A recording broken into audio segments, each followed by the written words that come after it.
Գիտության ոլորտի ֆինանսավորման եւ նաեւ արդյունքների մասին խոսելիս պետք է ասեմ, որ արդյունքները արդեն տեսանելի են որակական մակարդակում։ Ես ուզում եմ հիշեցնել, որ սարքավորումների տրամադրման առանձին ծրագրեր էինք սկսել եւ սա կապիտալ ծախսերը գիտության ոլորտում մի բան է, որը պետության կողմից երբեք սիստեմատիկ չէր արվել եւ կառավարության ծրագրի շրջանակներում է, որ ներդրվել է այս ծրագիրը։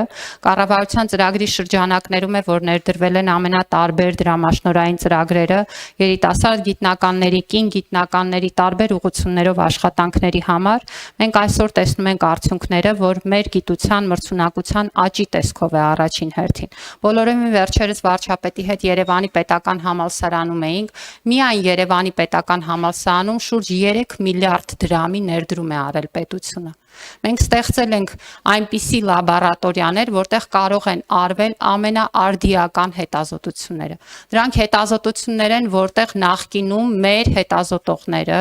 այդ արդյունքները ստանալու, այդ ցուցանիշները ունենալու համար պիտի մեկնեին այլ երկրներ, պիտի փորձեին աշխատել այլ լաբորատորիաներում։ Այսօր մենք ունենք իրավիճակ, երբ որ մեր գիտնականները մնում են մեր երկրում անելու իրենց աշխատանքը եւ մեզ մոտ գալիս են նաեւ գիտնականներ դրսից։ Հենց այդ այցի ժամանակ մենք հանդիպեցինք մի քանի այլ ուրեմն երկրներից մեր մոտ ժամանած հետազոտողների, որոնք համատեղ հետազոտական աշխատանքներով արդեն իսկ կարևոր ուղղություններով որոշակի միջանկյալ ցուցանիշներ ունեն եւ դրանք նաեւ արտահայտվում են գիտական հրապարակումներով, հոդվածներով, որոնք որ միանգամայն խոսում են մրցունակության մասին, որովհետեւ գիտությունը միջազգային երևույթ է եւ նաեւ այդ հոդվածներն են, որ ցույց են տալիս գիտական պրոդուկտի ձևակերպվածությունը, ճանաչելիությունը, ընդունելիությունը գիտական հանրույթի կողմից։ Բայց ոչ միայն, այստեղ հաճախ մեզ ուղղվում են քննադատություններ, որ դուք խոսելով անընդհատ գիտության, մրցունակության մասին, խոսում եք միայն միջազգայնացման մասին եւ բաց եք թողնում հայագիտությունը, չեք մտածում այն մասին, որ գիտական ամսագրերը նաեւ տեղում պիտի զարգանան։ Այստեղ էլ ունենք լավ լուրեր։